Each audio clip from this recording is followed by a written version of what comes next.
లోక్సభ సమావేశాల్లో ప్రస్తుతం ప్రధాని మోడీ మాట్లాడుతున్నారు. ఆ లైవ్ చూద్దాం. सबसे खराब प्रदर्शन है।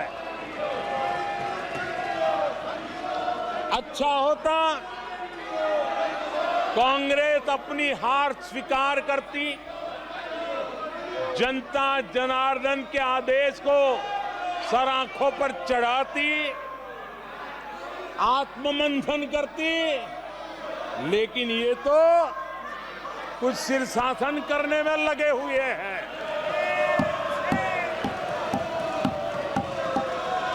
और कांग्रेस और उसकी इकोसिस्टम दिन रात बिजली जला करके हिंदुस्तान के नागरिकों के मन में ये प्रस्थापित करने की कोशिश कर रहे हैं कि उन्होंने हमें हरा दिया है। आदरणीय सभापति जी, ऐसा क्यों हो रहा है, मैं जरा अपने सामान्य जीवन के अनुभव से बताता हूं। कोई छोटा बच्चा साइकिल लेके निकला है और अगर वो बच्चा गिर जाता है, साइकिल से लुढ़क जाता है, रोने लगता है, तो कोई बड़ा व्यक्ति आकर के उसके पास पहुंच जाता है और उसको कहता है, देखो चींटी मर गई, देखो चिड़िया उड़ गई, अरे देखो तुम तो बहुत बढ़िया साइकिल चलाते हो, अरे तुम तो गिरे नहीं हो। ऐसा करके उसका जरा मन ठीक करने के लिए प्रयास करते हैं, उसका ध्यान भटका करके उस बच्चे का मन बहला देते हैं। तो आजकल बच्चे का मन बहलाने का काम चल रहा है।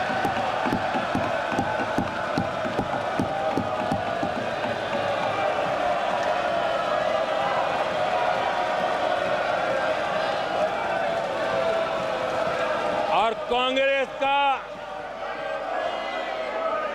कांग्रेस के लोग और उनका इकोसिस्टम आजकल ये मन बहलाने का काम कर रहा है। आदरणीय सभापति जी, 1984 उस चुनाव को याद कीजिए। उसके बाद इस देश में 10 लोकसभा के चुनाव हुए, 10 लोकसभा के चुनाव हुए। 84 के बाद 10 लोकसभा के चुनाव होने के बावजूद भी कांग्रेस 250 के आंकड़े को छू नहीं पाई है।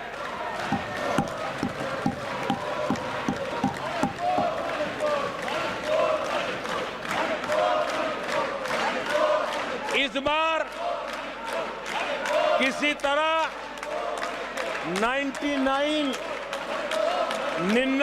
के चक्कर में फंसे गए हैं।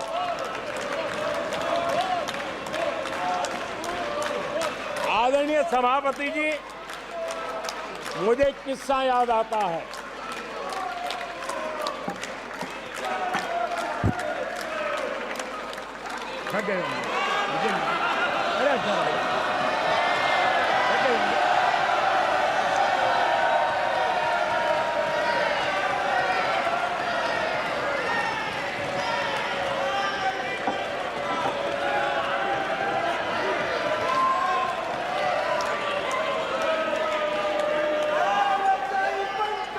आदरणीय सभापति जी,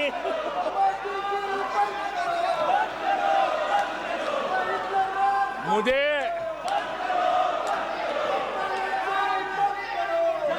एक किस्सा याद आता है। आदरणीय सभापति जी, मुझे एक किस्सा याद आता है। 99 मार्च लेकर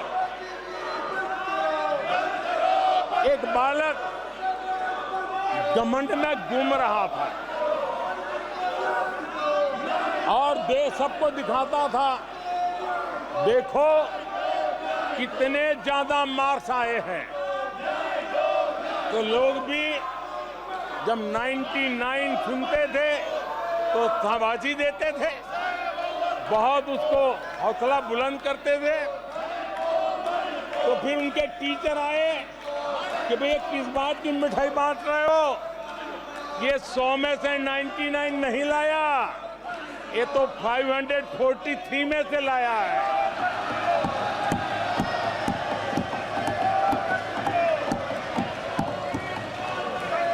अब उस बालक बुद्धि को कौन समझाए कि तुमने फेल होने का वर्ल्ड रिकॉर्ड बना दिया है।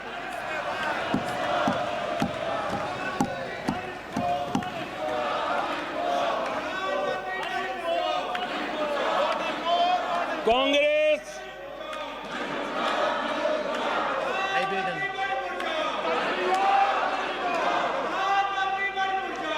आदरणीय सभापति जी, कांग्रेस के नेताओं के बयानों में ये बयानबाजी ने शोले फिल्म को भी पीछे छोड़ दिया है।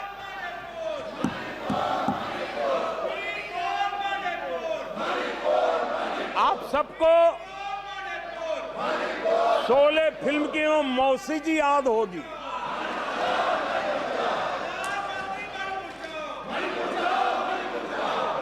तीसरी बार तो हारे हैं, पर मौसी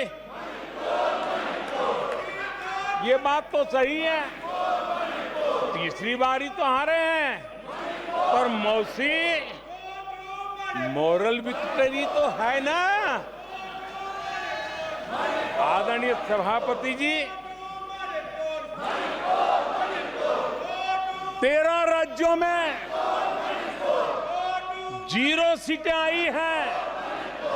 अरे मौसी, 13 राज्यों में 0 सीटें आई हैं, पर हीरो तो है ना।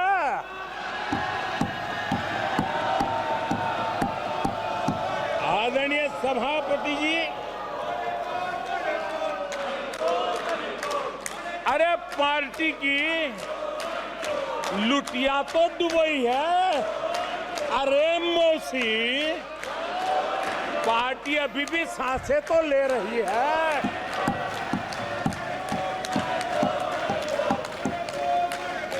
मैं कांग्रेस के लोगों को कहूंगा, जनादेश को फर्जी जीत के जश्न में मत दबाओ। जनादेश को फर्जी जीत के नशे में मत दबाओ, उस जश्न में मत दबाओ। ईमानदारी से देशवासियों के जनादेश को जरा समझने की कोशिश करो, उसे स्वीकार करो।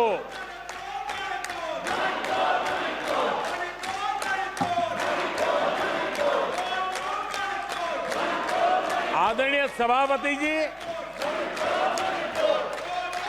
मुझे नहीं पता कि कांग्रेस के जो साथी दल है,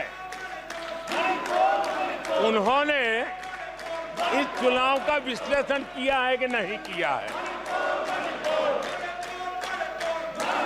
ये चुनाव इन साथियों के लिए भी एक संदेश है। आदरणीय सभापति जी,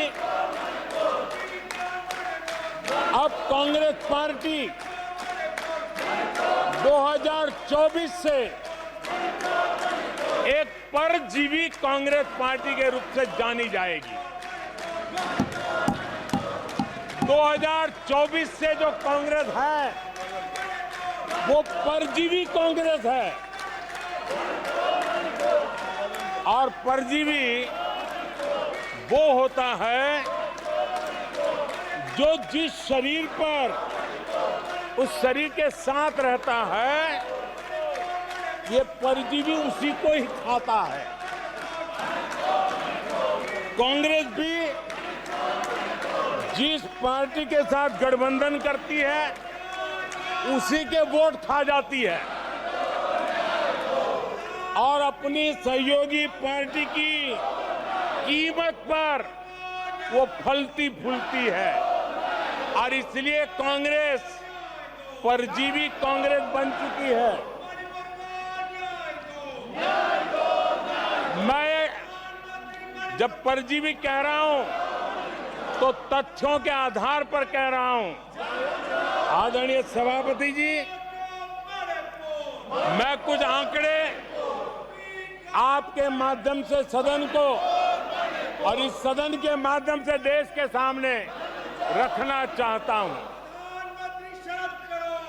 जहां जहां भाजपा और कांग्रेस का सीधा मुकाबला था, या जहां कांग्रेस मेजर पार्टी थी और साथी के पास 1, 2, 3 सीटें थी, वहां कांग्रेस का स्ट्राइक रेट सिर्फ और सिर्फ 26% है, 26% है।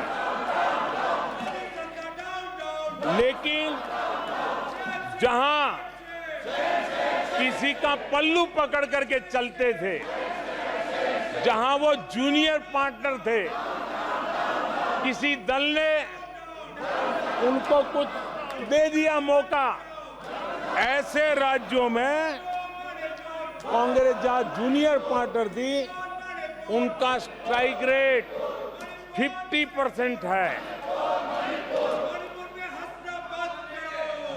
और कांग्रेस की 99 सीटों में से ज्यादातर सीटें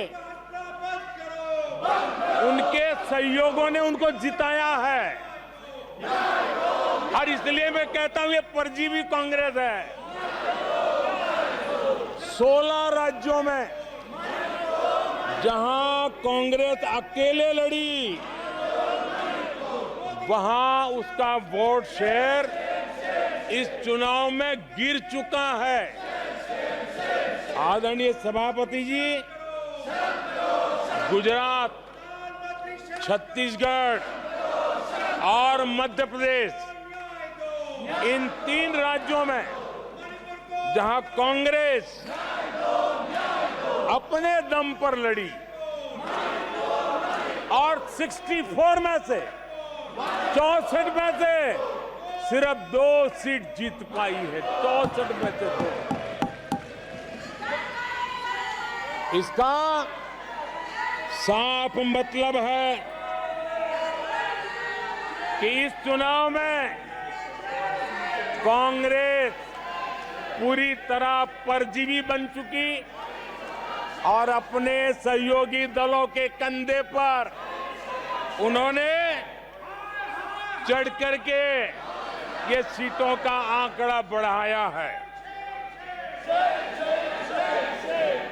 अगर कांग्रेस ने अपने सहयोगियों के जो वोट खाए हैं, वो अगर न खाए होते तो लोकसभा में उनके लिए इतनी सीटें जीत पाना भी बहुत मुश्किल था।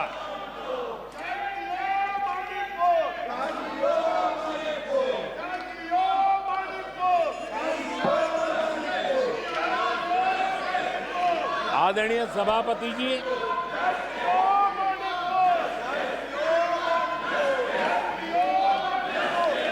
ऐसे समय एक अवसर आया, देश ने विकास के रास्ते को चुना है, देश ने विकसित भारत के सपने को साकार करने का मन बना लिया है। तब भारत को एकजुट होकर समृद्धि का नया सफर तय करना है। ऐसे समय ये देश का दुर्भाग्य है कि हिंदुस्तान में 6 दशक तक राज करने वाली कांग्रेस पार्टी अराजकता फैलाने में जुटी हुई है। ये दक्षिण में जाकर उत्तर के लोगों के खिलाफ बोलते हैं, ये उत्तर में जाकर के पश्चिम के खिलाफ जहर उगलते हैं, पश्चिम के लोगों के खिलाफ बोलते हैं, महापुरुषों के खिलाफ बोलते हैं। इन्होंने भाषा के आधार पर बांटने की हर कोशिश की है। जिन नेताओं ने देश के हिस्से को भारत से अलग करने की वकालत की थी, उनको संसद की टिकट देने तक का दुर्भाग्य हमें देखना पड़ा, जो कांग्रेस पार्टी ने पाप किया।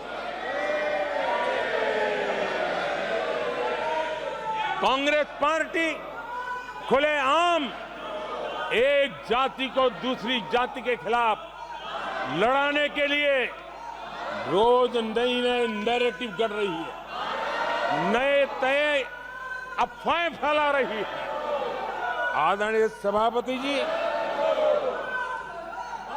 देश के एक हिस्से के लोगों को हीन बताने की प्रवृत्ति का भी कांग्रेस के लोग बढ़ावा दे रहे हैं। आदरणीय सभापति जी, कांग्रेस देश में आर्थिक अराजकता फैलाने की दिशा में भी सोची समझी चाल चल रही है। चुनाव के दौरान जो बातें की गई, राज्यों में, उनके राज्यों में जिस प्रकार से आर्थिक कदम ये उठा रहे हैं, ये वो रास्ता आर्थिक अराजकता की तरफ देश को घसीटने वाला है। उनके